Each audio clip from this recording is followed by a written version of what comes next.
Okay, this is our next video. We are on chapter 6, and this chapter deals with school finance. It talks about governance and the finance of U.S. schools. Politics. Politics is power. We're going to talk about these focus questions on page 178. Why do you need to understand educational politics? How does the local community influence schools? What powers and influence do states have in governing schools? How does the federal government influence education? That's a biggie. How are schools financed in the U.S.? So I want you to start on page 178. And in the first paragraph, I want you to highlight the first sentence. Is kind of long. It says, at this point in your teacher education program, you're probably most concerned about the challenges of teaching, creating positive classroom climate, ensuring that all students learn, and learning to work with teachers, administrators, and parents, for example. Okay, and then I want you to go down to the second paragraph and I want you to highlight or underline it in entirety. Perhaps you think about perhaps you think that politics and teaching should remain separate. However, education is not and never will be apolitical, which simply means that there's no way to get politics out of school systems. And it is, in fact, a life that school politics are developed in a political milieu, should say venue. And reforming schools is essentially a series of political acts, not technical solutions to problems. And go on to the next paragraph, which you can go ahead and highlight all of it. It's going to give you the definition of educational politics. Many complex forces, political forces, currently influence school governance in the U.S. And you can refer to figure 6.1, which is on page 179. In general, politics refers to how people use power, influence, and authority within an organization to persuade others to act in desired ways. That's all it is. But it is a lot in that sentence, because when you're talking about influencing behavior or influencing ways people act, that is extremely powerful. And when it deals with schools, because schools have millions of dollars in their budget, this can be a very powerful arena. Educational politics refers to how people use power, influence, and authority to affect instructional and curricular practices within a school or school system. So it can be just at the school level, or it could be all the schools. And some school districts are extremely small. They may have 2-3 schools, whereas others may have 15-20 schools. It just depends on where you are. Going down to the bottom, you'll see on the same page, 178, but this is going to take you to page 179. It lists the power brokers or people or groups that share in shaping educational politics. So I want you to, because this can be a test question, I want you to probably be able to name 3.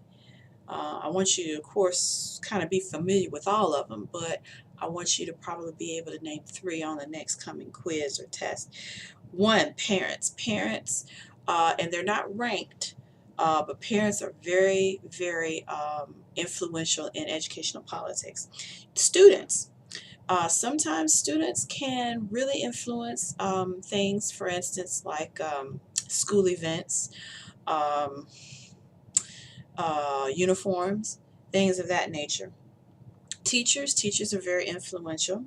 Administrators, of course, administrators are people such as your principals, your assistant principals, your superintendents, people who run the school. It can even be a lead teacher, someone with that title, assistant superintendent, things like that.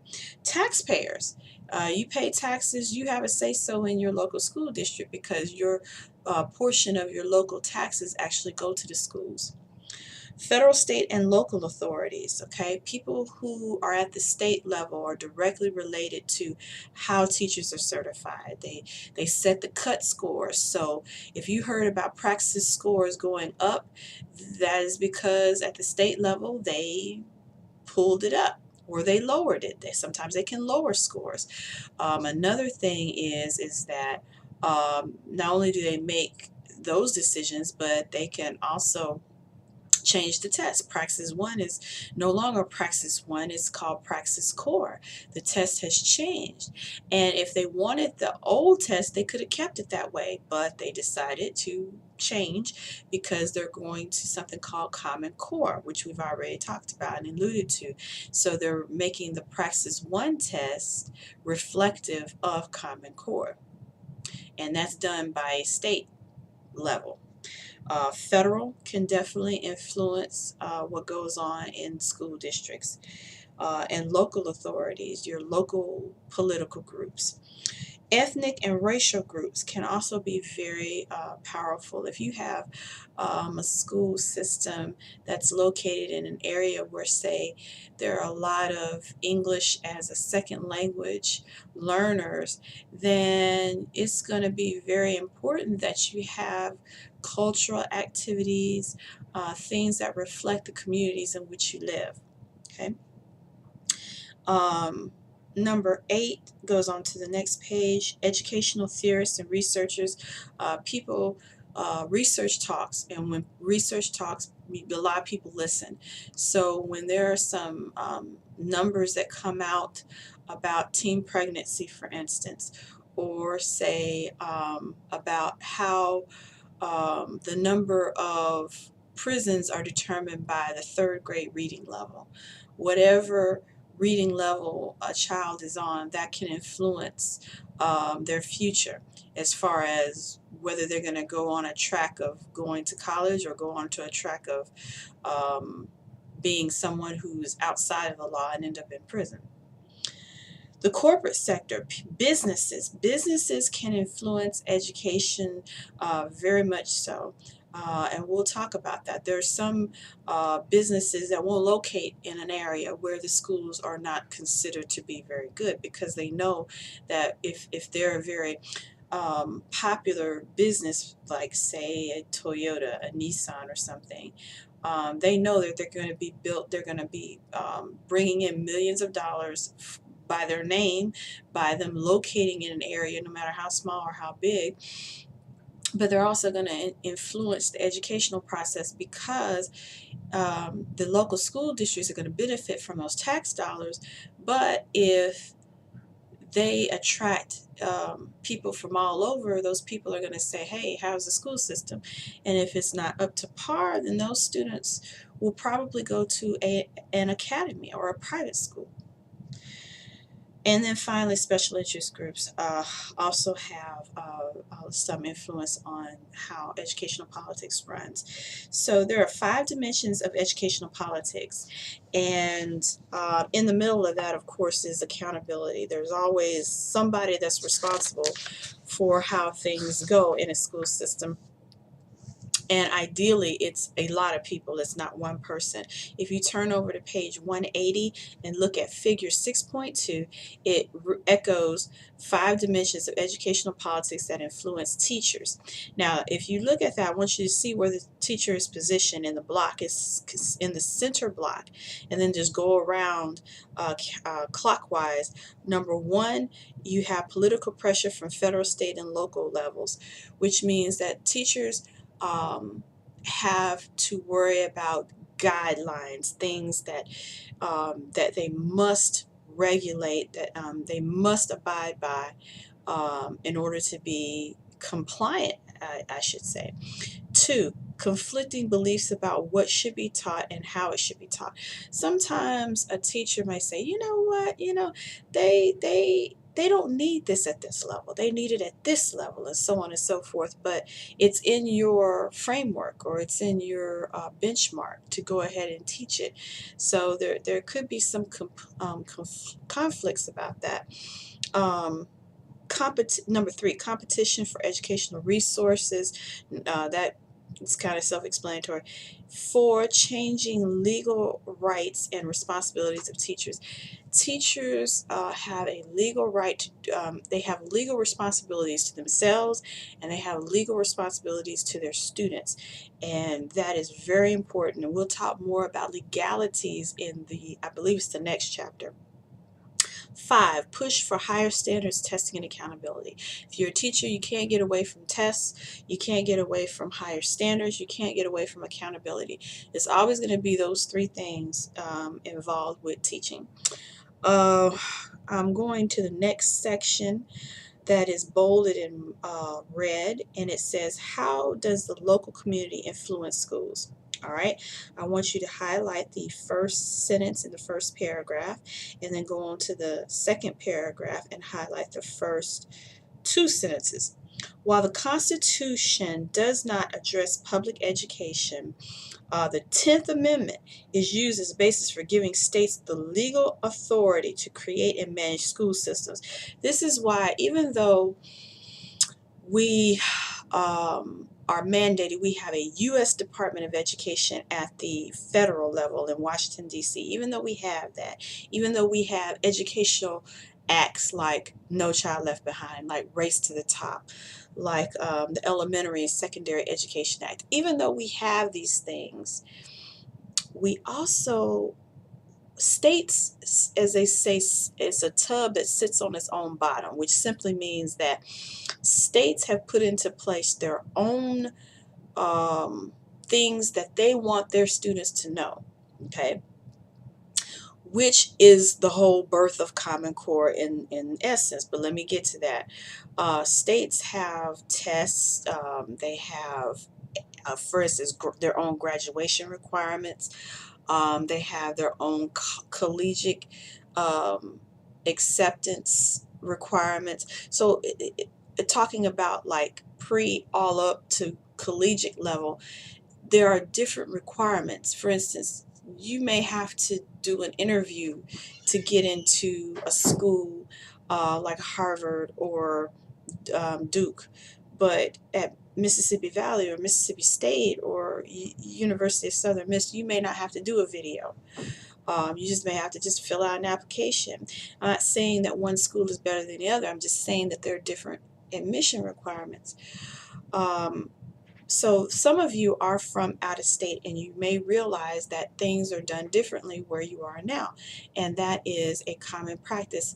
And therefore, that brings me forward to mention Common Core, because Common Core was an attempt, and is an attempt rather, I should say, to kind of bridge the gap. So when students go from Texas to Arkansas, from Arkansas to Tennessee, or from Florida to Massachusetts, there is some way where the student can stop at one point and then pick up almost exactly or close to where they left off. And that's one of the main premises or backbones of Common Core, that multiple people are learning the same things roughly at the same time. So if your child was in Mississippi and is in 3rd grade, and you have to move for your job, and you move to Memphis or you move to Little Rock, Arkansas, and if Common Core is in place, you stick them in a 3rd grade class. Say you moved over Christmas break, so your child spent August through December in Mississippi, but now they're going to enter into Little Rock, Arkansas in January. Well, pretty much they're supposed to be at the same level and pretty much doing the same thing, so your child doesn't really fall behind or is not too far ahead. Okay, the 10th Amendment gives the states all powers not reserved for federal government and not prohibited to states. The states in turn have created local school districts, giving them the responsibility of the daily operation of public schools. So no one can come in and tell another school district how to run. In other words, Tennessee can't tell Mississippi what to do. Florida can't tell Alabama what to do. Mississippi can't regulate what they do in Texas, and so on and so forth, back and forth. No matter how good test scores are, no matter what's proven, what educational practices come from that they can't regulate each other. States can't regulate each other. Um, the federal government cannot necessarily say, okay, we're going to take over your school. That's done at the local level. I mean, not local, state level. Okay. Local school districts at the bottom of the page. I want you to highlight the first paragraph. No, just go ahead and highlight the first paragraph. Local school districts vary greatly in regards to demographics such as number of school-age children, educational, occupational, and income levels of parents, operating budget, number of teachers, economic resources, and the number of school buildings. Some serve extremely wealthy communities, others serve impoverished ghetto neighborhoods and rural areas. So local school districts they could be just very multicultural. It can be middle class, it could be low poverty stricken, it could be very high income. It depends. It just depends. On page 182, I just want you to know that the largest school districts are very complex. I'm reading in the first paragraph on page 182, and the largest school system is New York school system, and that's the largest school system in the United States. It has almost 1 million students from 190 countries, 72,000 teachers, and and these numbers, I don't know exactly how old they are, but I'm sure it's gotten larger than that. Okay, go on to the school board. I want you to know what the function of the school board is. Highlight the first 3 paragraphs. This is going to take you on to page 183. A school board, acting as a state agent, is responsible for the following: approving teachers, administrators, and other school personnel hired by the superintendent, developing organizational and educational policies, and determining procedures for evaluating programs and personnel. In most communities, the school board members are elected in general elections. In some urban areas, like in Greenwood and in Hattiesburg, the mayor may select the board members. Board members typically serve a minimum of 3 to 5 years, and they're staggered. So if one quits or one dies or one resigns or whatever, they still have a majority. The school boards usually range from 5 to 15 members, with 5 to 7 frequently the suggested as optimum size. Board members in urban areas usually are paid, but in most others are not. And even if they are paid, they're not paid that much. Nearly all school board meetings are open to the public. In fact, many communities even provide radio and television coverage. Open meetings allow parents and interested citizens the opportunity to express their concerns and to get more information about problems in the district. So most school board meetings are open when they are discussing personnel issues, or for instance, there is a student that may be up for expulsion. They will close those meetings usually, but most school board meetings are open. Page 184, school boards play, and that's the first indented paragraph, just highlight that school boards play a critical role in the U.S. educational system. However, school boards have been criticized for not educating themselves about educational issues, being reluctant to seek input from their communities, not communicating a vision of educational excellence to their communities, and not developing positive relationships with superintendents. A lot of times, some school board members have difficulty in doing their job. Now, some of them were former educators, but a lot of school board members have no educational background whatsoever. So they may have a high school diploma, and that's it. They may have worked in the corporate sector. They may have, a blue-collar job. It doesn't matter what the educational level is, But some people criticize that they didn't come from an educational background, that they weren't teachers, they weren't principals, and therefore they may not know all the lingo, or they may not understand a school budget and things like that. So there can be problems on that. So we're going to stop there, and then the next video I'm going to pick up with the role of the superintendent, and then we're going to go to the role of the parents, and we're going to talk about the typical organizational structure of a school district, which is on page 183. So I want you to look at that.